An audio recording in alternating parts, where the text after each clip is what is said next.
Okay, so this is the Bible study for 1 Samuel chapter 18. And the text for today says, after David had finished talking with Saul, Jonathan became one in spirit with David, and he loved him as himself. From that day, Saul kept David with him and did not let him return home to his family. And Jonathan made a covenant with David because he loved him as himself. Jonathan took off the robe he was wearing and gave it to David, along with his tunic and even his sword, his bow, and his belt. Whatever mission Saul sent him on, David was so successful that Saul gave him a high rank in the army. This pleased all the troops and Saul's officers as well. When the men were returning home after David had killed the Philistine, the women came out from all the towns of Israel to meet King Saul with singing and dancing, with joyful songs and with timbrels and lyres. As they danced, they sang, Saul has slain his thousands and David his 10,000s. Saul was very angry. This refrain displeased him greatly. They have credited David with tens of thousands, he thought, but me with only thousands. What more can he get but the kingdom? And from that time on, Saul kept a close eye on David. The next day, an evil spirit from God came forcefully upon Saul.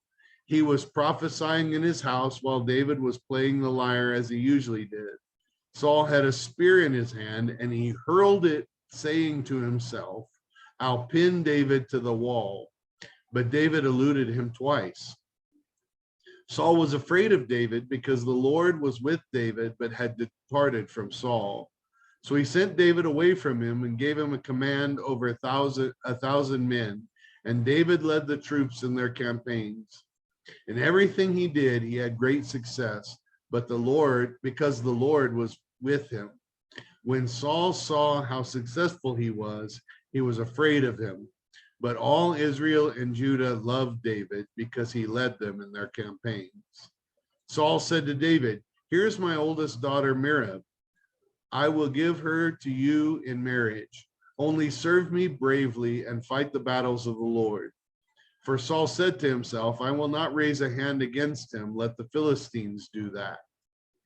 But David said to Saul, who am I and what is my family or my clan in Israel that I should become this king's son-in-law? So when the time came for Merab, Saul's daughter, to be given to David, she was given in marriage to Adriel of Meholah. Now Saul's daughter Michal was in love with David, and when they told Saul about it, he was pleased. I will give her to him, he thought, so that she may be a snare to him, and so that the hand of the Philistine may be against him. So Saul said to David, now you have a second opportunity to become my son-in-law. Then Saul ordered his attendants, speak to David privately and say, look, the king likes you and his attendants all love you. Now become his son-in-law. They repeated these words to David, but David said, do you think it is a small thing to become the king's son-in-law? I'm only a poor man and little known. When Saul's servants told him what David had said, Saul replied, say to David, the king wants no other price for the bride than 100 Philistine foreskins to take revenge on his enemies. Saul's plan was to have David fall by the hands of the Philistines. When the attendant told David these things, he was pleased to become the king's son-in-law. So before the allotted time elapsed, David took his men with him and went out and killed 200 Philistines and brought back their foreskins. They counted out the full number to the king so that David might become the king's son-in-law.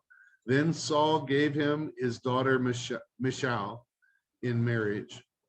When Saul realized that the Lord was with David and that his daughter Michal loved David, Saul became still more afraid of him, and he remained his enemy the rest of his days. The Philistine commanders continued to go out to battle, and as often as they did, David met with more success than the rest of Saul's officers, and his name became well known. So remember that you can download a PDF copy of this Bible study at www.abqnaz.org/alive, so that you can follow along with us as we answer these questions. Number one on the Bible study says, what happened in our last Bible study over the past couple of weeks? So if you remember, we've been in chapter 17 for 2 weeks, and that Bible study was about David and Goliath. And so entering into this text, that's sort of the great victory that David is coming off of at the beginning of this text, which kind of was the beginning of a really rough period for David, even though it seems like would be quite a great triumph. And from that point, he would be considered very popular and very important in the kingdom. And yet the impact that jealousy had on Saul and what it caused Saul to do to David over the next few chapters, we're going to see was really problematic for David.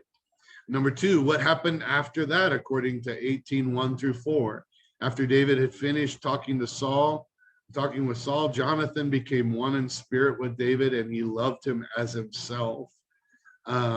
So primarily in these verses, we find out the relationship that develops between Jonathan and David, almost like brothers. It seems like they're very, very close friends.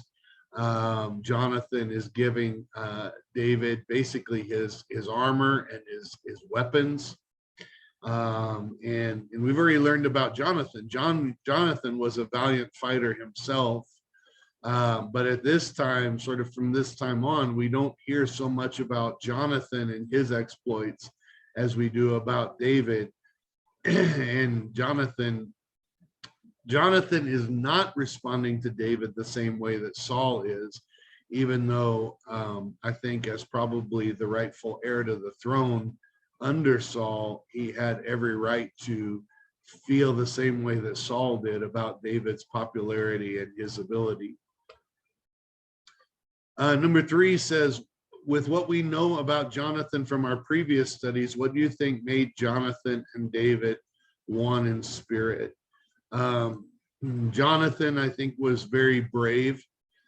Jonathan, I think, cared about victory for the armies of the Lord. Jonathan, we don't see becoming selfish the way Saul has and power hungry. And so there's a lot that David and Jonathan have in common. And so, and when we talk about somebody becoming one in spirit, particularly in spiritual circles and Christian circles, we're talking about, we're pointing out that having the same spirit makes us one in spirit. And so if the Spirit of the Lord is upon us and we have the things of God in mind, then we become one in spirit. And so we see that happening with Jonathan, which is a pretty significant contrast between what happens between David and Saul. And number four, what happened over time according to 18:5? A, happily ever after the end. And that's how we expect these stories to go, right? But that is not how this story went. B, whatever mission Saul sent him on, David was so successful that Saul gave him a high rank in the army. So we see a lot of success, and David continuing the sort of victories that he had in the previous text.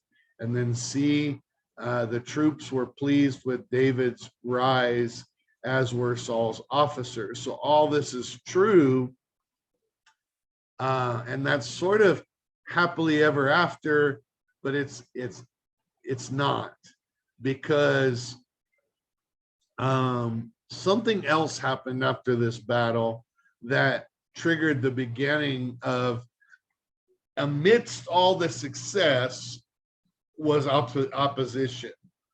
Amidst all the good things that God was doing in and through David, yet there was a constant sort of we could say there was a constant nemesis, there was a constant affliction, there was something going on that made it not happily ever after and made this not the end of the story. Number 5, what happened on their way home according to 6 and 7? A, apparently military victory and bravery is a good way to get the girls. So it says, when the men were returning home after David had killed the Philistine, the women came out from all the towns of Israel to meet King Saul with singing and dancing. So they're meeting King Saul, but what this really means is they're meeting King Saul and his army and sort of celebrating the victory. But we find them going to the most influential, the most important person, the king, and not sort of the foot soldiers.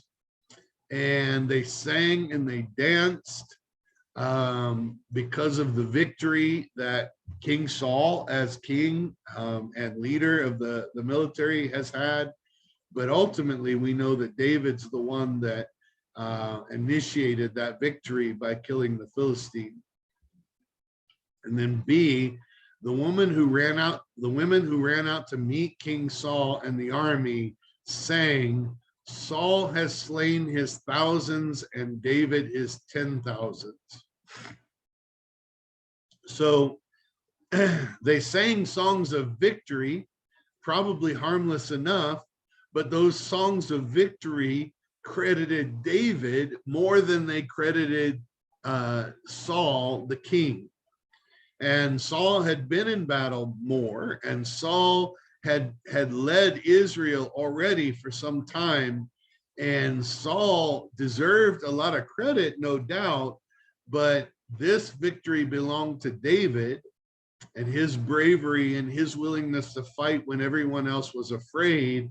And so even though it seems like perhaps it was just the one, we don't know, David probably ran after everybody the same way the rest of the army pursued the Philistines.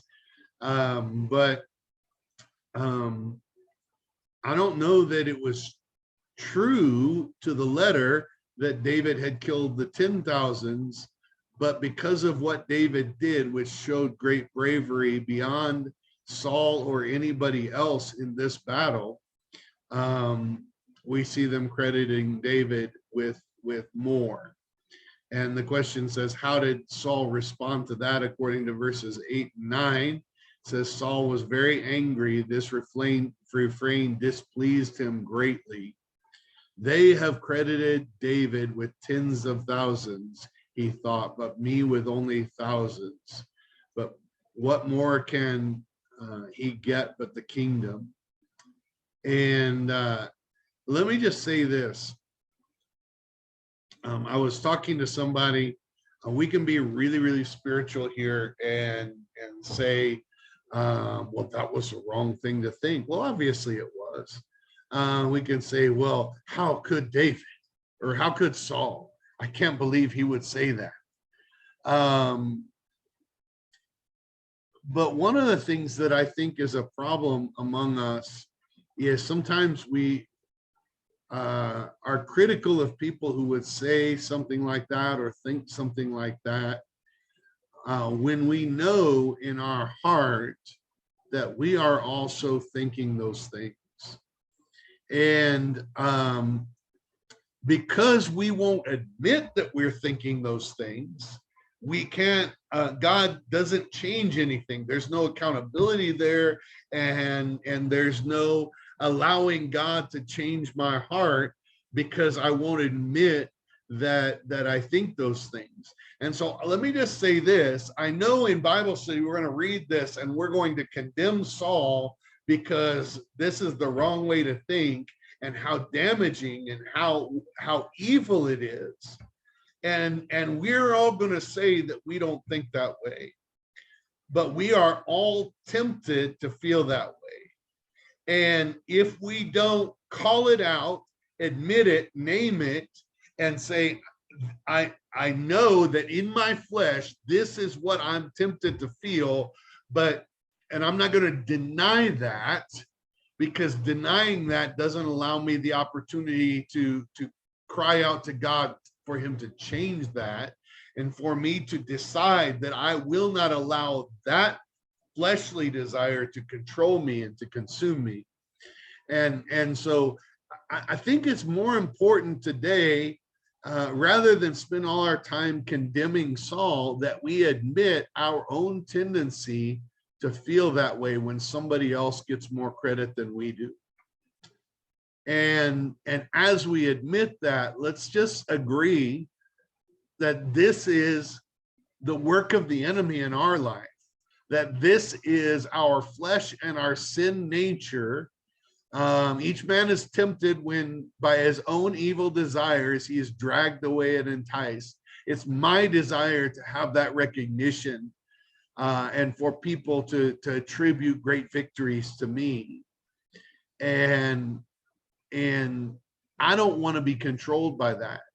And I may be tempted by it, but I don't want to give in to that temptation. And it's not wrong to have that feeling. It's wrong to let that feeling have its way. And if we hide that we have that feeling, oftentimes that feeling runs away and consumes us from the inside out. When we admit that we have it, but we recognize that that needs to be submitted to God because it's not his will, then we actually have a chance to respond instead in humility. So number 6 says, what did Saul do? In verses 10 and 11. So just like before, this evil spirit, this tormenting spirit came upon Saul, but now this tormenting spirit is leading him to take action, because he's no longer soothed by David's music, because David himself is a thorn in his side, because he's jealous and he's angry at David. And so in that moment, when that spirit comes on him, instead of David's playing, soothing him, David's playing seems to have riled him up, because it's David, who they credited with tens of thousands. And so he says, I'm going to throw my spear at him and I'm going to pin him to the wall. What does verse 12 say about Saul? He was afraid of David. Let me just say this, that those who are meanest to us, those who torment us the worst, this is something we could teach the teenagers and help them understand about bullies. Those who hurt others and are mean to others, the reason is because they're weak themselves, because they're afraid themselves, because they're insecure, because they think that those others have something better than them and have something that threatens them. And so let me just say this. I know sometimes parents say this to kids and kids think they're just making that up. But let me just say this, that if somebody is that mean, it doesn't have anything to do with you. And it has everything to do with their own fear, their own insecurity, their own jealousy. And that's exactly what's true of Saul. Saul was afraid of David, and that's why he's responding the way that he is. What do you think this is a normal response? Absolutely. I think this is a common response. I think when people are afraid, they often lash out in anger and they try to hurt somebody. And we need to recognize that. How should we consider this when we have people who oppose us in our lives? Honestly, I think we need to consider it in this way, that lashing back at them in anger is not the answer. It won't fix the problem, because they're already afraid of you. They're already jealous. They're already, the only way to respond is compassion. The only way to respond is grace. And so if somebody is treating you bad, the chances are it has nothing to do with you and has something to do with their pain, their insecurity, their fear, their jealousy. And the only way to deal with that is compassion and grace, because anything else just brings on more of the same. And compassion and grace may not seem to change anything at first, but in the long run, it's the only answer to somebody who is jealous and afraid. Number 7, what do we learn in verses 13 through 19? It says, so he sent David away from him and gave him command over 1,000 men. A, Saul sent David away. B, Saul offered his daughter to David in marriage, but he refused. David refused because he said he was not worthy to become the king's son-in-law. That also happened in this text. C, Saul sent David to battle, hoping that he would be killed by the Philistines. And then D, David was successful. So Saul is coming up with plans. I mean, why would Saul, being afraid and being angry, why would he offer his daughter in marriage to David? Well, keep your friends close and your enemies closer, right? Find a way to make sure that this guy doesn't take everything from me. Not only that, if I can distract him with women, everybody knows that men are easily distracted by women. And if they're thinking about women instead of battle, then they're going to make a mistake in all this success. There's a lot of confidence there, but you make one misstep and you're dead. And so he's distracting him. He's sending him even, and this isn't the text yet, we're going to get here in the next few verses, but even when he offers him Michal, and he says, well, it's no little thing. Then Saul gives him this big conquest. Bring me 100 Philistine foreskins. By the way, I don't think those Philistines are giving up their foreskins alive. I don't know. We circumcise often children even today, baby boys. We do it when they're not strong enough to fight us off. Because and even then you kind of got to hold the baby's arms. I watched the doctor do it with our kids, and yeah, you're not doing that with a grown man alive, probably. He's not going to do that willingly. So he had to kill these Philistines. And by the way, I don't know about you, but after the first guy was killed and his foreskin was taken, I'm fighting pretty hard if I'm the second guy or the 100th guy, because this guy is not only killing us, but then he's sort of disgracing our bodies afterwards, is probably the way they would have saw it. Number 8, what happened next according to verses 20 through 24? And I already started this. It seems that Saul thinks he can distract David with girls, and maybe he will be killed in battle because his mind is somewhere else. It tells us that that's what Saul was thinking. B, Saul offers David his other daughter who is in love with David, and he is pleased. C, David does not think that it is a small thing to become the king's son-in-law. So Saul sets a price of 100 Philistine foreskins. He seems to assume the Philistines will fight hard not to lose those. And maybe David will be killed now. But that's not what happened. In fact, David brought back 200 because it's no small thing to be the king's son-in-law. And he recognized the value in this and was willing to do what it takes. And he had victory. He didn't die in the process like Saul seems to have hoped. Number 9, what does David do when he hears the price? According to 26 and 27, he brought back twice as many. And then number 10, what happened in 28 and 29, when Saul realized that the Lord was with David and that his daughter Michal loved David, Saul became still more afraid of him, and he remained his enemy the rest of his days. So it just got worse, because everything that Saul did to try to undermine David or get David killed didn't work, and it just got worse and worse.